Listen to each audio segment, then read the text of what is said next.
Maior navio de guerra da Rússia afunda e presidente Vladimir Putin intensifica reações. Presidente Jair Bolsonaro garante que não será cumprido o acordo do TSE com o WhatsApp, que ele chamou de censura.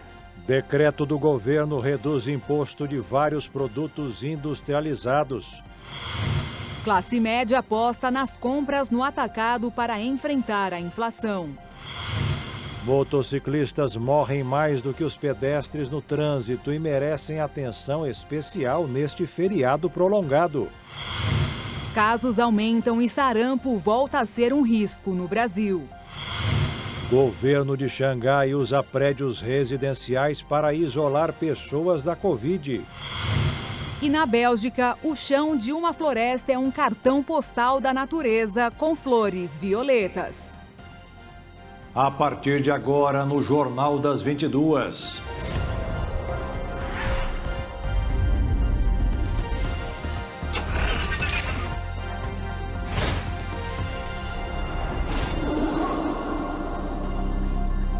Olá, boa noite. Boa noite. O governo da Ucrânia denunciou a descoberta de 900 corpos de civis executados na retomada dos ataques da Rússia à capital Kiev. Foi um dos vários fatos que marcaram o 51º dia de guerra, quando também aconteceu o naufrágio do principal navio russo.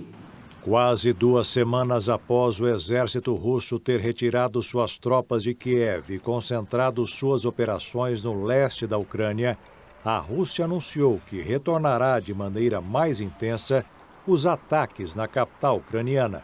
O motivo para o anúncio do Kremlin foi a perda de seu principal navio de guerra. Moskva, como é conhecido, foi atingido por pelo menos um míssil ucraniano antes de afundar.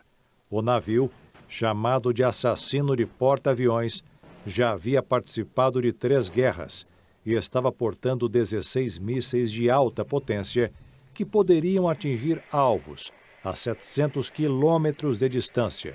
E a promessa do Kremlin de atacar Kiev começou a valer hoje. Imagens de câmeras de segurança mostraram uma das poderosas explosões que sacudiram a região da capital ucraniana. O bombardeio, realizado pela Rússia, foi considerado um dos mais fortes desde que o país se retirou da localidade. Segundo informações de Moscou, o alvo atingido por eles foi um galpão responsável pela produção e conserto de mísseis ucranianos, incluindo mísseis antinavio, como o que afundou a embarcação russa. Segundo o Ministério da Defesa da Rússia, o número e a escala de ataques com mísseis a alvos em Kiev aumentarão em resposta a quaisquer ataques ou atos cometidos pela Ucrânia. A barbárie comandada por Putin tem se apresentado cada vez mais com o decorrer do tempo. A polícia ucraniana já encontrou mais de 900 corpos de civis em cidades e vilarejos nos arredores de Kiev. Segundo os oficiais, foram encontrados indícios de que a maioria das pessoas foi simplesmente executada por soldados russos a tiros. Já em Kharkiv, ao leste do país, outra investida aérea matou 7 pessoas e deixou 27 feridas. O ataque atingiu um ônibus que retirava os civis da região e os levaria a um lugar seguro. As ofensivas russas, que já duram mais de 50 dias, têm levado o presidente ucraniano Volodymyr Zelensky a fazer duras declarações ao mundo. Zelensky, por telefone, pediu ao presidente dos Estados Unidos, Joe Biden, para que a Rússia fosse colocada na lista de países patrocinadores do terrorismo. A lista, que por enquanto já integra o Irã, a Coreia do Norte, a Síria e a Ilha de Cuba, está reservada aos países que apoiaram atos de terrorismo internacional em reiteradas ocasiões e acarreta sanções severas por parte do governo americano. A Casa Branca não deu garantias à Ucrânia sobre o pedido, mas prepara duras represálias aos atentados russos. Em resposta ao diálogo entre as duas nações, o Kremlin alertou os Estados Unidos de que haverá consequências imprevisíveis se Washington continuar armando a Ucrânia. A Rússia teria enviado um comunicado que pedia aos Estados Unidos e aliados que parassem com o que chamou de militarização irresponsável da Ucrânia e alertou que isso implicaria em consequências imprevisíveis para a segurança regional e internacional. As falas soaram como ameaças ainda maiores e indiretas de que as armas químicas ou nucleares poderiam ser utilizadas. Sem pensar nas intimidações de Putin, o presidente da França, Emmanuel Macron, disse que seu país irá ajudar humanitariamente a Ucrânia nos próximos dias e serão enviadas ao país 50 toneladas de equipamentos de emergência. O conflito no leste europeu tem abalado todas as relações políticas e comerciais entre os países. Já para a população ucraniana, os traumas são irreparáveis e podem aumentar ainda mais com o passar do tempo. Ao todo dos 44 milhões de habitantes que o país tem, 11 já deixaram suas casas. Até o momento, 4 milhões e 600 mil pessoas já saíram da Ucrânia e se encontram refugiados em diversos países vizinhos. A Polícia Civil prendeu hoje o segundo homem suspeito de esfaquear o jornalista Gabriel Luiz, que tem 29 anos, da TV Globo de Brasília. Um é menor de idade e o outro tem 19 anos. Segundo o delegado-chefe adjunto Douglas Fernandes, os dois confessaram que não conheciam o jornalista e tentaram praticar um assalto quando ele voltava sozinho para casa. Gabriel recebeu 10 golpes de faca em várias partes do corpo. Foi submetido a várias cirurgias no hospital de base e foi transferido para um particular. E seu estado de saúde é grave, mas estável. De todos os países, o Brasil é o quarto que mais aplica vacinas contra a Covid-19. Até o momento, são 423.594.594 aplicadas. Delas, mais de 84.414.000 são as de reforço.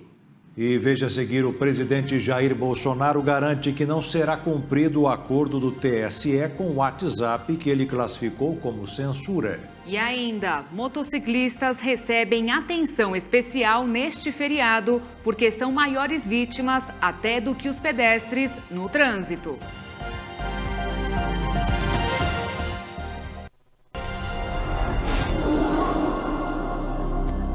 O presidente Jair Bolsonaro, do PL, participou nesta sexta-feira de uma motociata com seus apoiadores em São Paulo. O grupo de motociclistas saiu do Campo de Marte, próximo do AMB, local marcado para a concentração dos manifestantes, e seguiu para a rodovia dos Bandeirantes.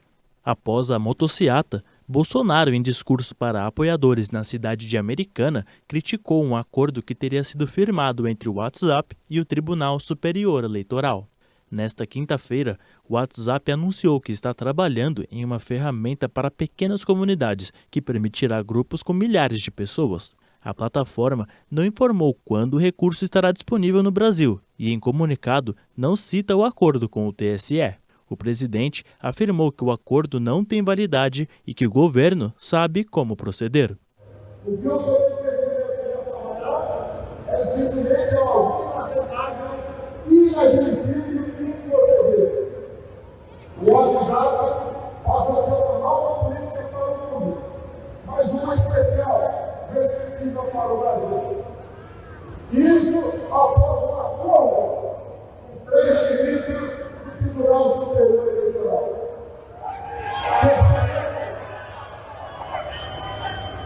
Censura, discriminação, isso não existe. Ninguém tira o direito de vocês. Nem por lei, nem irá para conta.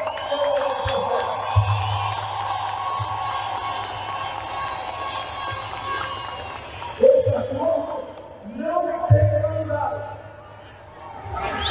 E nós sabemos como proceder.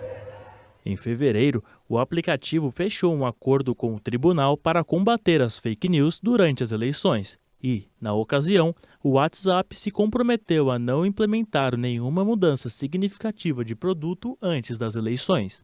Em janeiro, o TSE e a plataforma também anunciaram que seria criado um canal de denúncias e disparos em massa de mensagens, além do desenvolvimento de um assistente virtual oficial do TSE no WhatsApp, com a intenção de facilitar o acesso a serviços da Justiça Eleitoral, como consulta ao local de votação e informações sobre os candidatos.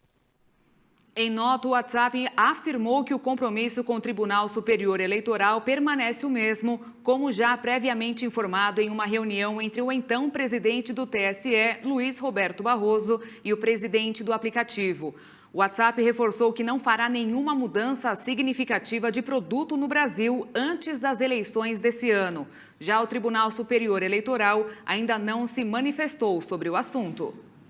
Após 4 dias, transportadores de grãos da Argentina suspenderam a greve nesta sexta-feira, em que exigiam melhores tarifas diante do aumento do preço do diesel e o compromisso de fornecimento deste combustível. Resultado de um acordo dentro do Ministério dos Transportes, em que a Federação de Transportadores Argentinos conseguiu um aumento de 20% na tarifa nacional, que foi aplicada imediatamente. Segundo um comunicado divulgado hoje, uma próxima reunião será realizada na primeira quinzena de maio para rever este aumento. De acordo com a federação, as transportadoras também receberam a mensagem de que o abastecimento de diesel está normalizado, uma vez que a Secretaria de Energia deu seu compromisso de solucionar o problema de fornecimento desse combustível às autoridades de transporte.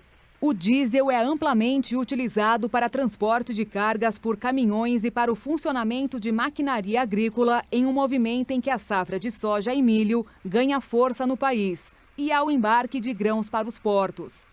A Secretaria de Energia realizou uma reunião na última quarta-feira com as principais refinarias da Argentina, pedindo que produzissem 100% de sua capacidade, ao mesmo tempo em que afirmavam que o abastecimento de combustível para o setor agrícola estava garantido. Em plena época de colheita, milhares de caminhões pararam de transitar ou estacionaram à beira das estradas na Argentina desde a última segunda-feira.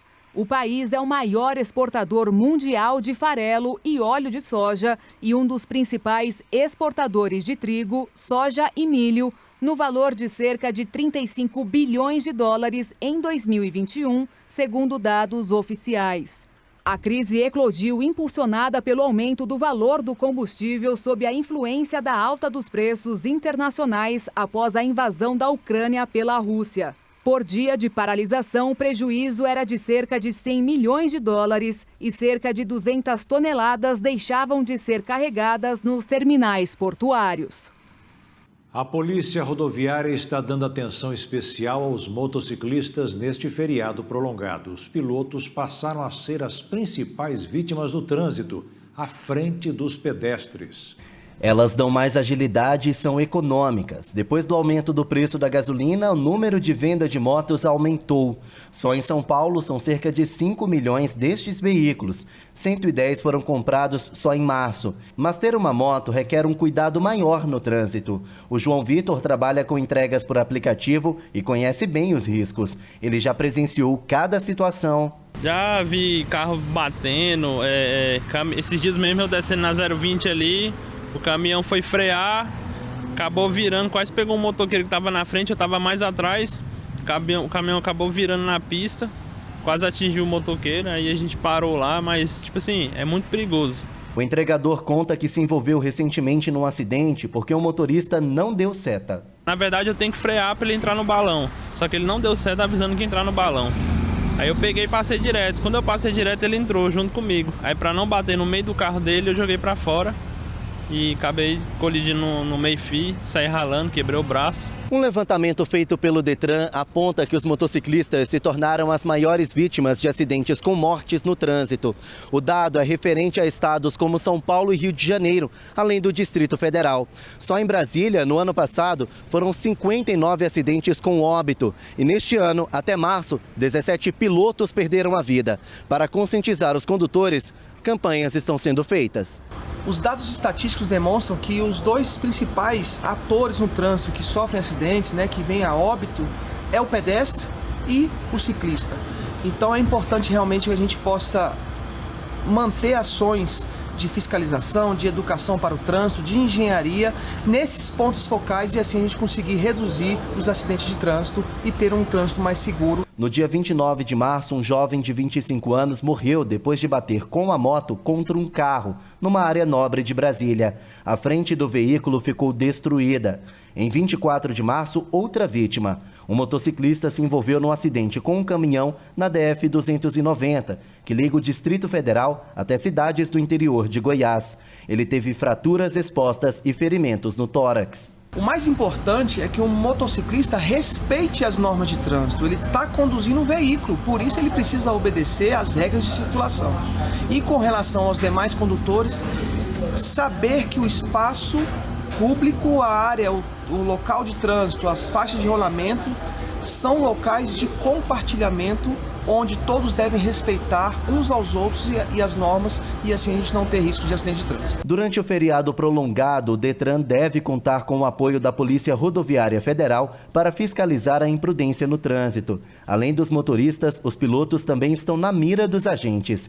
Isso porque entre os principais motivos para os acidentes com mortes estão motociclistas que andam sem capacete ou mesmo que mexem no celular enquanto pilotam. O João Vitor garante que mesmo trabalhando com entregas, não faz isso. Eu abro o aplicativo, para sair e só pego no celular quando eu chego no local e encerro o chegado mesmo. Mais seguro, né? Mais seguro.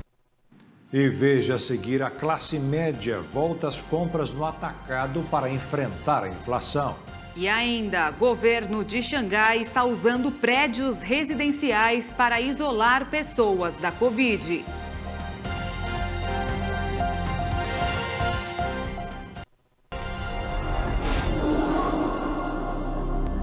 A cada dia que passa, o brasileiro busca formas para economizar e fugir do alto preço da inflação. Uma das saídas encontradas pela classe média foi recomeçar a fazer compras em atacadões ao invés de supermercados. As famílias de maior renda passaram a frequentar mais os atacadões em busca de preços mais baixos, pressionadas por uma inflação que no acumulado dos últimos 12 meses chegou a 11,5%. Devido à alta procura por esses estabelecimentos, os principais lojistas do país decidiram reformar seus empreendimentos. É comum notarmos lojas com ar-condicionado, bem iluminadas, com espaço para adega, fatiamento de frios, açougue e cafeteria. Luxos que antes eram comuns apenas nos super e hipermercados e começam a fazer parte da rede atacado para melhor receber a nova clientela. 25% do público frequentantes das redes de atacado pertencem às classes A e B. A presença do público de maior renda deve aumentar neste ano, devido à série de benefícios oferecidos por essas redes, como cartões fidelidades, descontos por compra e principalmente por possuírem produtos com preços mais baratos. Esses consumidores de classes mais altas são atraídos para o formato cash and carry, expressão utilizada para classificar sistema de comércio onde os clientes escolhem seu produto diretamente nas gôndolas, fecha a compra, efetua o pagamento e leva o produto com ele na hora. Tendência que deve começar a fazer parte das maiores redes de atacado do Brasil, dando mais praticidade ao consumidor. Dentro dessas lojas, as categorias que mais cresceram nos últimos 2 anos foram as de perecíveis frescos, como frutas, legumes, verduras, o açougue, a peixaria, justamente onde a inflação foi mais aguda nos últimos meses. O sucesso dessa forma de comércio fez as lojas antes localizadas em avenidas próximas a rodovias ou com alto fluxo de caminhões começarem a ir para os bairros. Muitos estabelecimentos estão sendo comprados por redes de atacado e a estimativa é que mais de 40 lojas de supermercados sejam convertidas em atacados no segundo semestre desse ano. Um novo decreto publicado pelo governo confirma a redução de 25% da alíquota do imposto sobre produtos industrializados. A medida entrará em vigor a partir do dia 1º de maio. Produtos nocivos à saúde não tiveram redução. A medida abrange quase todos os produtos industrializados. Eletrodomésticos da linha branca, como geladeiras, freezers, fogões, máquinas de lavar, terão um imposto reduzido. Automóveis também ficarão mais baratos. ainda que para alguns tipos a redução foi pouco menos de 18%. Esse novo decreto, anunciado pelo Planalto, tem a intenção de sanar a dúvida existente a respeito da medida, confirmando os produtos que terão seus preços reduzidos. O corte já havia sido anunciado em fevereiro pelo ministro da Economia, Paulo Guedes, que considerou a iniciativa um marco na reindustrialização do país. Apenas o tributo sobre produtos prejudiciais à saúde, como o cigarro, não será reduzido. O governo estima que esse corte no imposto vai diminuir a arrecadação em cerca de 20 bilhões de reais. Como a receita do IPI é compartilhada com estados e municípios, parte dessa fatura será paga pelos governos locais. E com o ovo de Páscoa até 40% mais caro, o brasileiro reduziu o volume de compras de chocolates nesse ano. Na primeira Páscoa, com as lojas funcionando sem restrições de horários desde o início da pandemia, o principal obstáculo dos lojistas para voltar a vender chocolates no mesmo ritmo de anos anteriores é a falta de procura por parte dos consumidores em produtos para a data comemorativa. Isso tem relação com a inflação do país, que acumula mais de 11% de alta nos últimos 12 meses, e a alta no preço dos ovos de Páscoa, que chega até 40% em comparação com 2021. Metade dos brasileiros vão comprar menos chocolates nesta Páscoa. 3 em cada 4 pretendem presentear algum ente querido este ano, resultado ligeiramente menor em relação ao ano passado.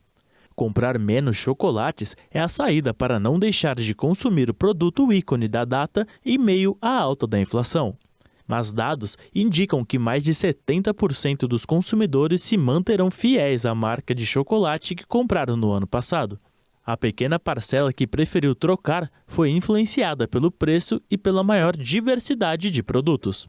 Muitos preferiram comprar coelhinhos de chocolate ou até mesmo produzir ovos caseiros. Em contrapartida, a rede de shoppings prevê um crescimento nas vendas de chocolates esse ano. A alta tem ligação com o fim das medidas de restrições contra a Covid-19 que permitem as lojas funcionarem no tempo integral e sem distanciamento social. Nas últimas 24 horas, de acordo com dados do Ministério da Saúde sobre a Covid-19 no Brasil, foram registradas 111 mortes e 13.278 novos casos. Dos mais de 30.247.000 diagnósticos, mais de 29.199.000 pessoas se recuperaram e 385.000 seguem em acompanhamento.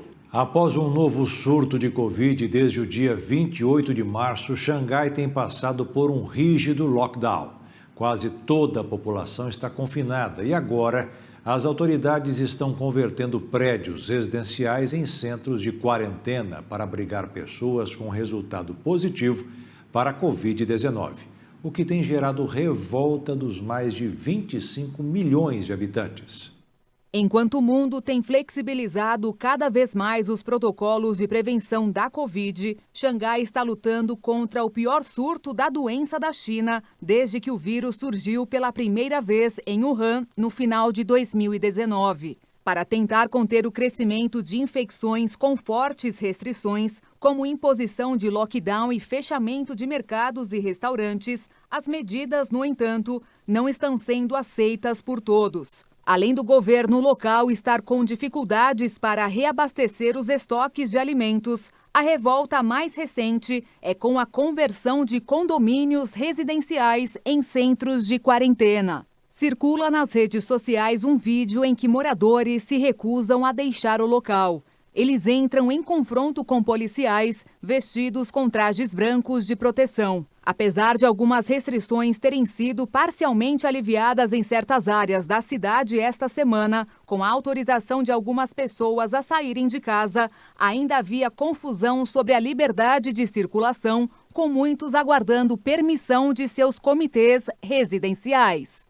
Uma autoridade da cidade disse que os casos continuaram a aumentar apesar do bloqueio, em parte por causa de um acúmulo de resultado de testes e por causa da transmissão contínua entre os membros da família. Ontem, quinta-feira, Xangai registrou um recorde de 2.573 casos sintomáticos, acima dos 1.189 do dia anterior, enquanto os casos assintomáticos atingiram 25.146, acima dos 25.141. O governo central tem apostado em um regime com o objetivo de conseguir controlar as infecções e restaurar a estabilidade. Mas os números até agora não são animadores. E os moradores de Xangai não parecem dispostos a tolerar o bloqueio por muito mais tempo. E veja a seguir, sarampo aumenta e volta a preocupar as autoridades sanitárias no Brasil. E veja também cartão postal da natureza com o chão coberto de flores violetas em Bruxelas, na Bélgica.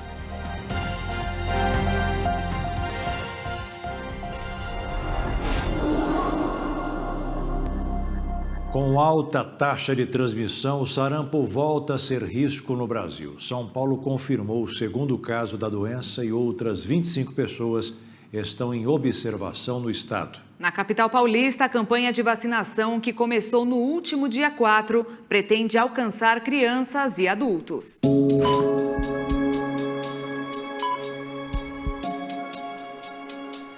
O sarampo parecia eliminado em 2016. Naquele ano, o Brasil recebeu o certificado de erradicação da doença.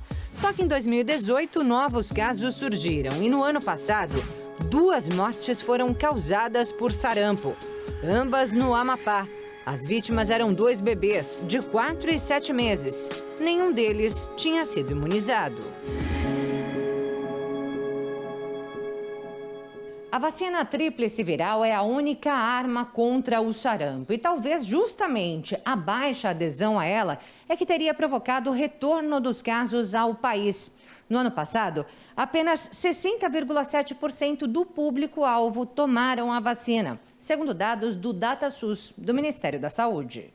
A vacina é extremamente segura, é extremamente eficaz, é uma das vacinas que tem o maior percentual de eficácia.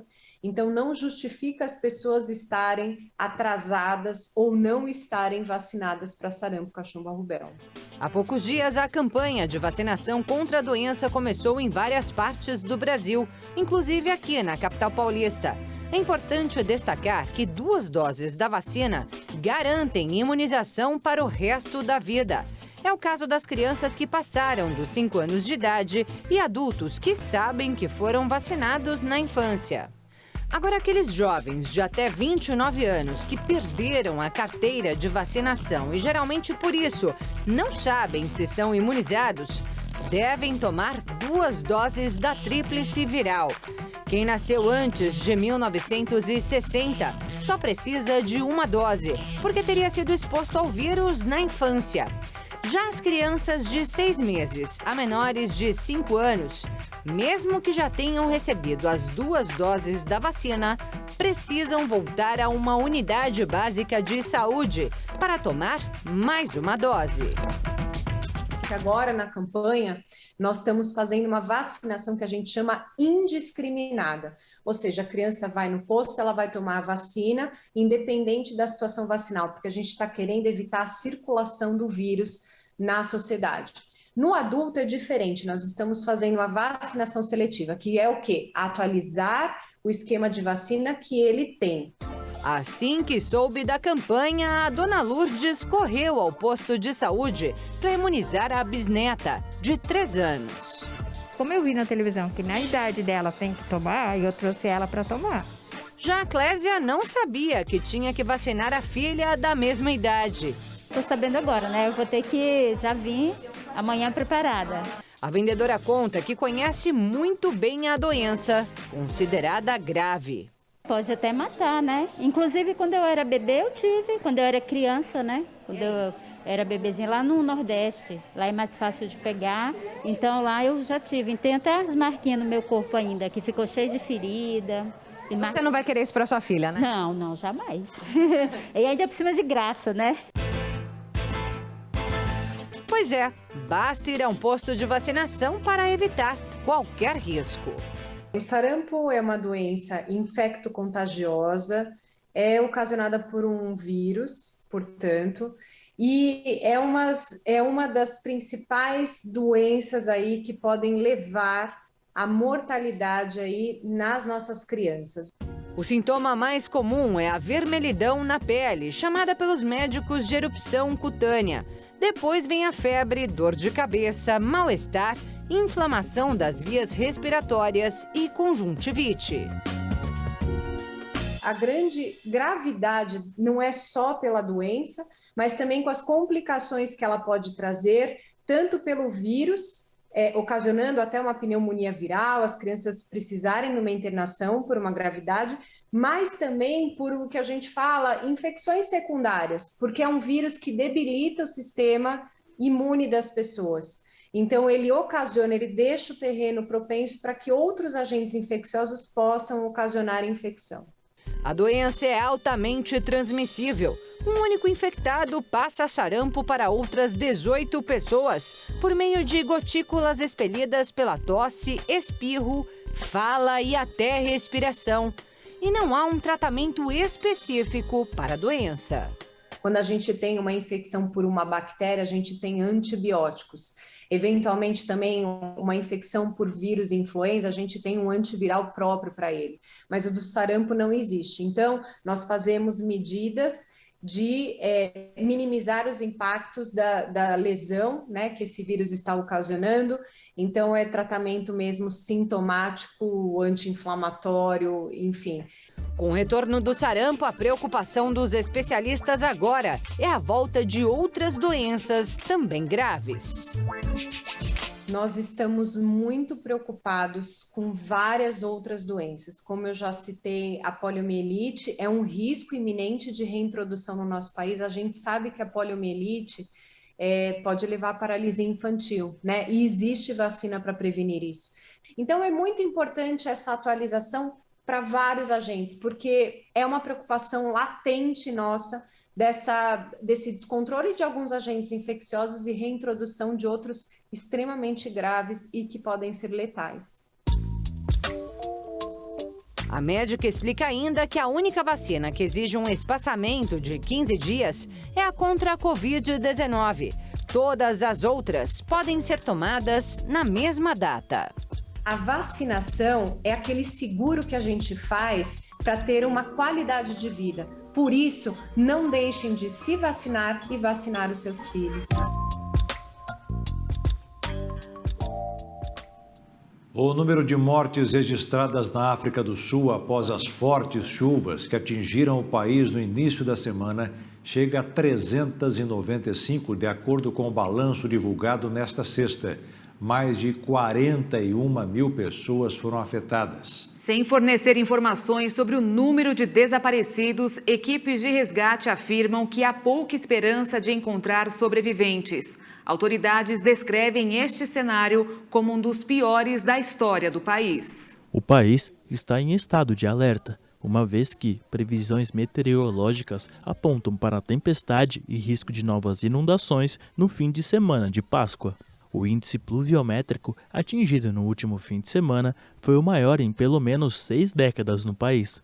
Mais de 250 escolas foram afetadas, algumas parcialmente destruídas, e autoridades locais anunciaram a abertura de cerca de 20 abrigos de emergência para atender um pouco mais de 2.000 pessoas. O governo liberou um pacote inicial de 1 bilhão de rands, o equivalente a 32 milhões de reais, para ajudar Durban, região mais afetada. O acesso à energia elétrica e à água potável foi interrompido e, por isso, pessoas passaram a buscar água em uma poça formada após as inundações. O presidente sul-africano Cyril Ramaphosa descreveu a catástrofe como algo nunca visto antes no país e não demorou a associá-la à emergência climática. O país, em especial a sua costa sudeste, tem se tornado mais vulnerável a tempestades e inundações devido ao aquecimento do Índico, uma tendência que, projetam os cientistas, deve piorar nas próximas décadas. Mas especialistas também salientam que outro fator ajuda a intensificar os efeitos da crise do clima: a falta de planejamento urbano. Mais de 25% da população sul-africana vive em assentamentos informais, de acordo com dados do Banco Mundial de 2018. Mais de 150 palestinos ficaram feridos em confronto com a polícia israelense no complexo da mesquita de Al-Aqsa, na cidade de Jerusalém, nesta sexta-feira. A informação foi divulgada por médicos da Palestina.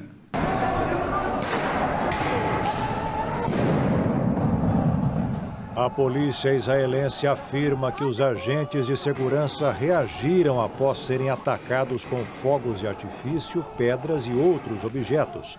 3 policiais israelenses teriam sido feridos.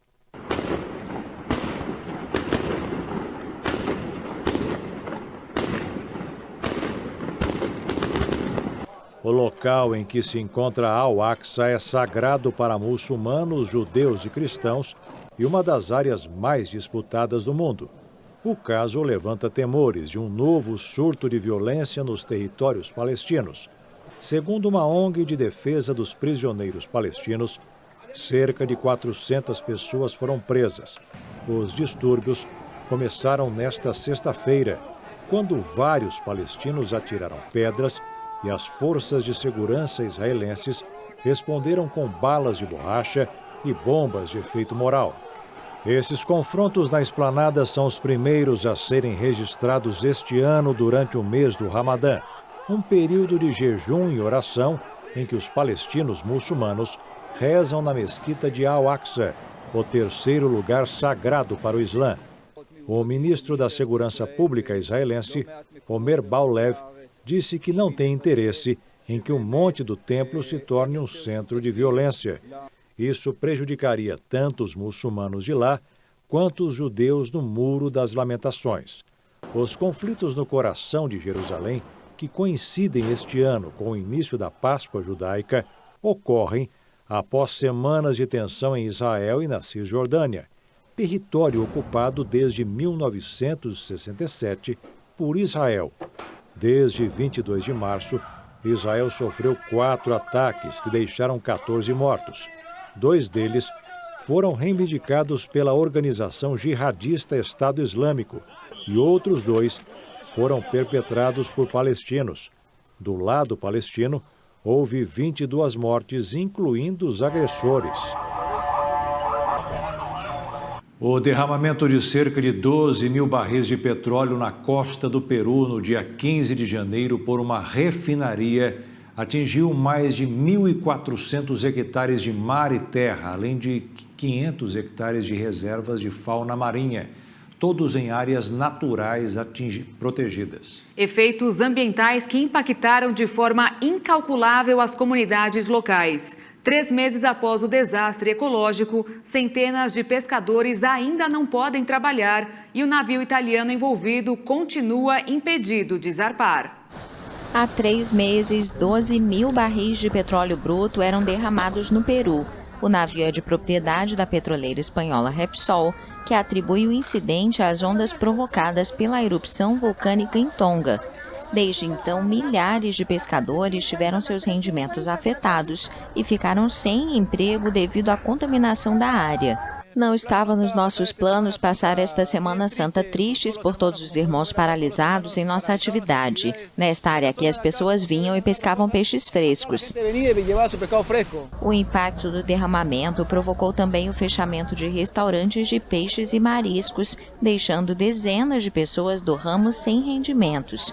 O governo peruano estima que pelo menos 5 mil pescadores e comerciantes foram afetados pelo desastre. A mancha de óleo se espalhou por águas e costas até 140 quilômetros ao norte da refinaria, causando a morte de um número indeterminado de peixes, aves e mamíferos marinhos. O Serviço Nacional de Áreas Naturais Protegidas pelo Estado encontrou 539 aves e 2 leões marinhos mortos até 11 de abril. Entre os animais afetados está o pinguim de Humboldt, uma espécie ameaçada de extinção. 8 diretores da Repsol estão impedidos de deixar o país por causa do incidente. No final de abril a maio, o chão de uma floresta em Bruxelas, na Bélgica, se transforma em um lindo mar de flores violetas. 552 hectares de bosques à beira de Haleswood são cobertos por um esplêndido tapete de jacintos selvagens. Os campos de flores oferecem um dos espetáculos naturais mais incríveis já vistos. E não é um jardim artificial, pelo contrário, estes suntuosos canteiros são todos naturais e não é necessário pagar nada para admirá-los. A floresta ainda apresenta a natureza de todas as estações do ano, como carvalhos, pinheiros, sequoias gigantes e lariços, além da vida selvagem, como esquilos, raposas, coelhos, veados e quase 100 espécies diferentes de pássaros. Uma curiosidade é que o lugar é surpreendentemente popular entre os expatriados japoneses. Haleswood fica a 30 minutos de Bruxelas. A única desvantagem é que para chegar ao local, você precisará de um carro. E agora você vai acompanhar os números atualizados do placar da Volta da Vitória da Igreja Internacional da Graça de Deus. Nesta sexta-feira da Paixão, foram 41 pessoas curadas e o total, 25.044. E o Jornal das 22 termina aqui. Obrigada pela sua companhia, um ótimo descanso para você, bom fim de semana, se cuida e até segunda. Feliz Páscoa, fique na paz, uma boa noite, tchau.